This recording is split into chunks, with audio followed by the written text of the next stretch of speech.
Hey guys, it's Kevin. It's another installment of Own It, Never Falking Seen It. This time reviewing a film that I have gotten numerous requests to review over the years, and that is none other than the 2013 biographical dramedy, The Wolf of Wall Street. So, I'm sure many of you have seen this movie and know the plot of it, but if for some reason you haven't seen The Wolf of Wall Street, essentially what this movie's about, it's about this guy named Jordan Belfort.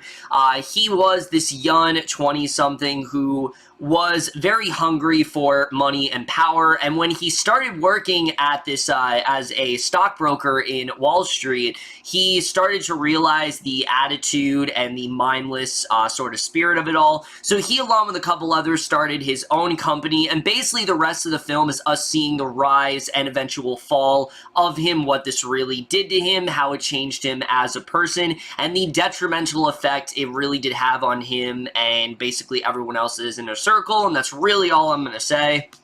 So, Wolf of Wall Street in general. Now, as I alluded to in my review for, last week's On Air Falking Seen It, I have technically seen The Wolf of Wall Street before. I watched the first, I want to say, hour and 20 minutes when I first got this Blu-ray, and for some reason, I just never finished it. I don't know if I was just intimidated by the length, or if I just had other things to do at the time, but for whatever reason, I never got back to it. I meant to. It's not like I didn't want to. I really was loving what I was seeing, but I just never really went back to it. But to be honest with you, I'm really glad that I didn't, because I feel like back then I wouldn't really have understood it, because I just did not understand much of anything back then, like 5 years ago. Watching it now, though, through adult eyes, this is a phenomenal film and really tells a very good cautionary tale that I think a lot of people really do need to hear, that is still shockingly relevant to this day. And we're just getting to right now, starting off with the cast. And going into this movie, that was one of the things that I was immediately drawn to. The cast here, there are so many actors here that I just adore and have loved in many various things. But of course, we have to talk about the guy who is behind it all, who is Jordan Belfort, Leonardo DiCaprio. I mean, yes, is this a little biased for me to say he's amazing in this film because he is my favorite actor working today? Sure, but even that aside, he still gives an incredible performance here. That is not at all discrediting the work he does in this movie. He is absolutely phenomenal here as Jordan Belfort. There is not a second of this film where I saw Leo. I saw him transform into this role. Jordan Belfort is a very cocky, unlikable guy, and DiCaprio really embraces that just cold-hearted spirit of this guy. This is not necessarily someone to emulate. That's not at all what the movie is trying to say, and we'll get into that, but DiCaprio really understood this character, I think. He really latched on to him. He understood who Belfort was. He understood why he is so infamous among many people, and I think he just did an incredible job here. This is easily one of the best performances I have seen from him. I think this was such a transformative performance, and the fact that he didn't win an Oscar for this movie, I think is just... It's insulting, honestly. It is honestly a game-changing performance. He's had some great ones, but this is definitely one of the best for sure. And I'm not saying The Revenant wasn't great, but that's a whole different discussion. I just think for this particular movie, he definitely should have gotten more recognition than he did, and definitely he was absolutely phenomenal here. But someone else to talk about in this film is Jonah Hill in this movie, who I truly do not think gets enough credit in this film. Sure, when the film was coming out, people were talking about it, but nowadays people tend to gravitate towards DiCaprio or some of the other actors, but Hill does not really get enough credit, and I think he absolutely should. I mean, once again, he completely transforms into this character. This guy, once again, he is so callous, and the second we meet him, he's telling all of these really gratuitous and very sexually offensive jokes. He's a bit of a misogynist in that way, but at the same time, you see the relationship that him and Belfort had, and as much as we don't like these guys, we kind of are rooting for them that way, and that really is due to Hill and DiCaprio's chemistry. These two just work so well together. This is the first time I believe they worked in a movie together, and I really do want to see them work together again, because I think they had such natural chemistry. I really love where their relationship goes in this film. It's definitely one of the best parts of this film for sure, and I thought they both were fantastic. And then the rest of the cast here. I mean, there's so many people to talk about. Margot Robbie, of course, this was her breakout role. And no, it is not just because of how much of a sex symbol she came after this. She is legitimately great in this movie. I really love the character that she plays. She's someone who's just very naive and doesn't really understand what she's getting herself into. She does not understand just how disheartening and awful Belfort really is as a person. And, you know, things get really awful for them before she can really stop it. And I really did love where her character ended up going. I thought those two worked so well together, and you can just tell from this performance why Robbie has become as well known as she is today, because I truly think she's phenomenal here. Kyle Chandler I really loved. Jon Favreau shows up. Matthew McConaughey in this film. Sure, he only has like one scene in this film, but this movie just shows how talented he is. He's so talented and so multi-layered that you can literally give him like one or two scenes and he'll leave a huge impact on you. I mean, so many people I remember do the thing he does in the movie. Like, I remember when the movie was coming out, everybody was talking about that. Everybody was doing that in my high school. Like, that was definitely a huge impact he left on. Again, it's literally just one scene, but even little characters like that, like, say, Jean Dujardin or Rob Reiner, so many great actors in this movie that were just phenomenal. I think really everyone just did a great job here. There isn't a single performance here that I can think of that wasn't at the top of their game, and I think everyone was just so perfectly casted here. So now, of course, we're going to get to the directing, which, once again, I'm going to sound really biased, because this, once again, comes from my favorite director, Martin Scorsese. He is easily my favorite director of all time. He's made some of the best films I think ever made.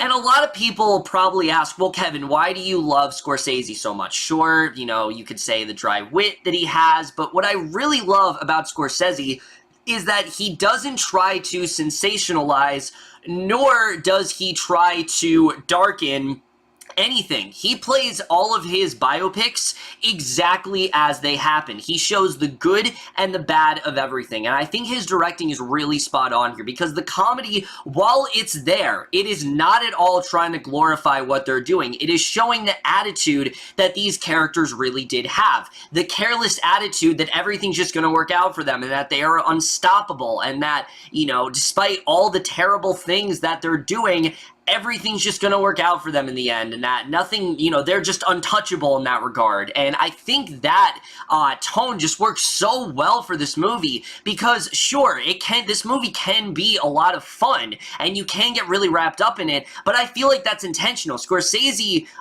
intentionally made this film fun, so you can get just as wrapped up in what the characters are. You start to forget how awful these people are. You start to forget the mindless attitude that they have, and you just get so engrossed in it. And when that darkness eventually does come, because of how well done he does build up all that stuff, it is that much more rewarding. You want to see really awful things happen to Belfort, and when it eventually happens, it is very cathartic, and I think Scorsese, he just did a really great job with that. And again, I'm not trying to at all condone what Jordan Belfort did, but I think Scorsese directed this to perfection, and it just shows why he's one of the best directors working today. He is one of the masters out there, and I'm just really glad that he's still here, because I think he's just such a phenomenal director, and movies like this very much do show that. The writing in this film, though, also is just so sharp. I mean, there's so much to love with this movie.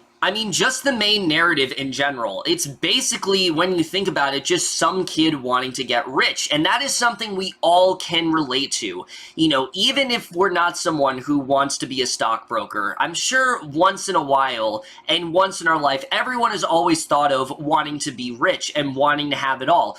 Well, this film shows what happens when you do that, and the pros and cons of that, and just how dangerous this life really was for Jordan Belfort, but how much he didn't care. Jordan Belfort, once again, he's someone who only really cares about materialistic things. He doesn't care about the damage that this is doing to people. He doesn't care about the, you know, consequences that could eventually, that could eventually become of him and his team. He doesn't really care about that. All he cares about is the money and the power. And the more he gets of it, the more corrupt he really does become. And there are so many things in this film that are like, Jordan, why are you such an idiot? But again, it's so well written in that way because it's just showing you just how misguided Jordan Belfort really was. I mean, just from the second you hear his narration, you just realize how careless and just disgusting this guy really is. I mean, literally, one of his opening monologues is him talking about how he has a wife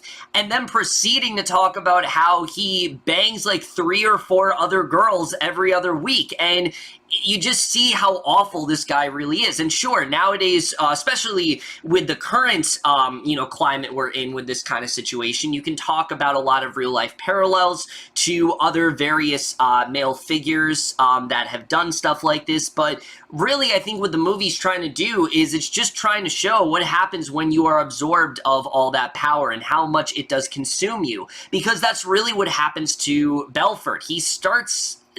Throughout the film, he starts to care less and less about the things that actually matter. His family, his his financial, his family, his well-being, his health, what this is, the damaging effects this is going to have on him as a person, all that kind of stuff. All that matters is his financial stability, and that's all he really seems to care about throughout the film. But that's not all the movie cares about. The movie delves into a lot more stuff than that. It delves into him and Margot Robbie's relationship, which immediately I really did get sucked into, because the second he meets her, he already is with someone else. So you know right off the bat this definitely is not going to go well. But the film tries to kind of mislead you in that way. They make you think maybe this is the girl that's going to maybe turn Jordan around. Maybe she will finally, take him out of this. But no, she really doesn't. He can't get out of this. Once he's in it, he really can't get out. And he just grows more and more callous throughout the film.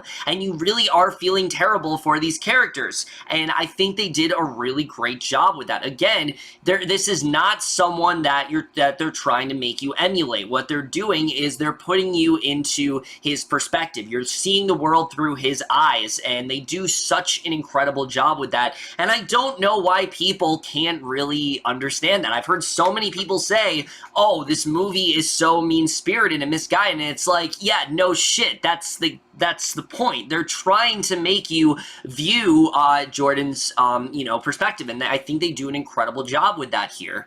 In terms of the comedy, though, this film is definitely very good with comedy. I was laughing a lot throughout this film, particularly one scene involving the after effects of drug abuse that we don't usually see.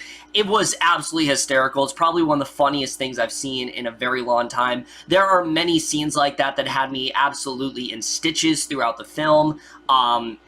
And I think the comedy was honestly just as consistent as the rest of the story. I think the comedy was very well done here. Is it somewhat offensive? Yes, but again, the film does recognize that, and I think they did a very good job with that overall. And also, like I said, because the fact that things are so fun and rampant, a lot of people are going to say, well, there really isn't much of a story going on in this film. It's just kind of going through the motions. And I'd very much disagree, because for every single action, there's always some sort of consequence. Whether Jordan notices it or not, or really cares about, there is a consequence of something that happens to him. And, maybe he'll just pass it off as something light. But again, it sticks with that tone of us going into his perspective and seeing how much he didn't really care about this stuff when he absolutely should. But just like the comedy, when this film wants to get dark, it gets really, really dark, and I think they handled that very well here. Especially in the third act of this film, one scene, I was so shocked with how dark it actually did get. But again, that's because Jordan is finally starting to not realize consequences of his actions, but things are finally not going his way anymore. Things are finally starting to have an effect on him, visually, internally, externally, even if he doesn't show it. And I think they did a really great job, because again, a lot of people say, oh, the film's just glorifying it. Well, watch the third act of this movie and then still tell me that they're glorifying it, because I really don't see how you could be glorifying what Jordan Belfort is doing when the film is very cognizant of all of the various things that he did and all of the mistakes that he made and the effect that this really did have on his life, especially, near the end of the film, and I think they did that very well. Both comedy and drama, they are really extreme, but they handle it with this sense of clarity and very sincere in that regard, and I think it really did give it the proper care that this film really did deserve. Now, something I can hear many people complaining about in this movie is that nobody really has a character arc. Nobody really has much of a character. And I would very much disagree with that. I think that the characters in this movie, are they fleshed out? No, but again, it's because we're seeing things through Jordan's perspective. He doesn't give a shit about these people. He doesn't care who he is conning. He doesn't care who he's selling money to. I mean, there's literally a scene where this guy is like yelling at the phone, and you can tell that he doesn't want to be involved with what he's doing, but Jordan somehow is able to convince him, and it just shows how good he was at what he does, and how much he just does not care about the individual on the phone, and the things that he's doing, and I think these characters do go through an incredible amount of depth. It's just we don't see it because Jordan doesn't care. He doesn't care about these people. He doesn't care about the impact that it really has on them. So we only see things that when they're directly affecting Jordan. I think it was honestly a really good choice to do that, because they could have easily had like a Goodfellas moment where we suddenly hear Robbie's narration, but with a film like this that is so intent on showing you this very careless and just very maniacal lifestyle, I think it made a lot of sense to focus solely on Jordan Belfort and the life he had, and I think it also makes a lot of sense that most of this film is with the stockbrokers and the business that they do, and the kind of things that they do in this movie is truly insane. It's so insane to the point where if I didn't know this was based on a true story, I would have thought this was fake. Like, there was no possible way that this could actually happen, but it did. This was all true. This is all really what does go down, and Jordan Belfort has stated that, yeah, they were very accurate with this film. He very much regrets the stuff that he did. He's a motivational speaker because he does not want people to become like he did, but unfortunately, he did what he did, and I like this film is, trying to not try to absolve him of that. They're showing every single terrible thing that he did and the type of stuff they do. I mean, there's literally a scene in the movie where, because of the fact that they did very successful with getting callers and things like that, this woman literally volunteers to shave her head, and the men are, everyone in the job, they're like applauding her for it. It's just insane, and there's so many ridiculous scenes like that, and again, if this wasn't based on a true story, it would feel unrealistic, but the fact that it actually happened is just insane, and I'm glad they did not try to gloss over it. Most films would, and this film really doesn't, and I think they did a really great job with that. So yeah, the writing here is fantastic. I could really talk about it all I wanted to, but there's still a lot more stuff to talk about. The cinematography in this film is phenomenal. I really did love so many shots in this movie, so many iconic shots just in general. Whether it be just shots going on in the stockbroker, or even the way the film looks at sex. It doesn't try to sensationalize it at all. It does show how much he's enjoying it in the moment, but it also shows how, again, to Jordan, this does not really matter. And the cinematography really does echo in that careless sort of style, and I think they did a really great job with that. The score as well, I really do love. There's a lot of great, 90s and early 2000s music throughout this film that I really loved. And the editing. This movie is very long. It is almost 3 hours long. I think it's just shy of 3 hours, and to be honest, I really never felt the length. I was so into everything that was going on that there really wasn't a single point where this movie dragged for me, and it mainly is just because of how much you get involved into this story, how fun everything is, but also how much shit Jordan is really getting himself into. You're so intrigued to see what really becomes of him, if he's finally going to, wise up and realize, holy shit, what am I getting myself into? And you just are waiting for that to happen. You're waiting for something really bad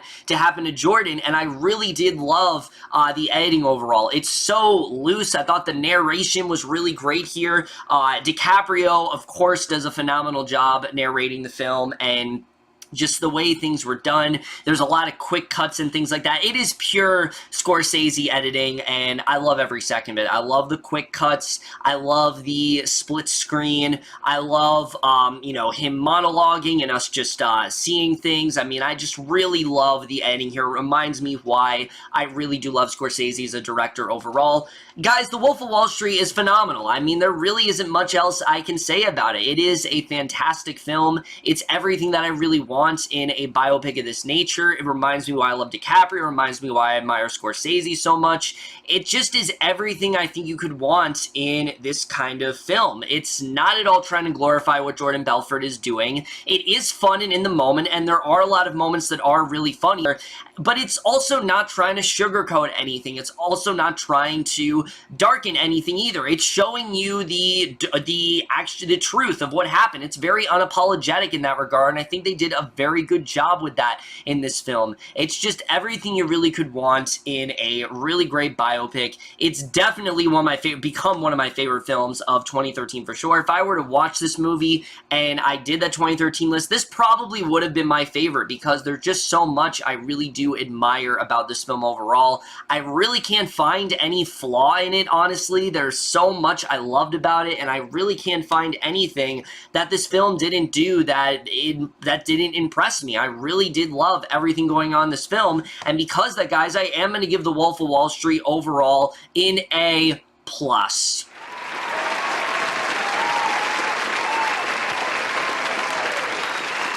So overall, guys, did my review of The Wolf of Wall Street, and now, guys, we are going to look at what my film for next week is going to be. Alright guys, so as usual, here are all the films I'm going to be reviewing, and now we're going to click randomize.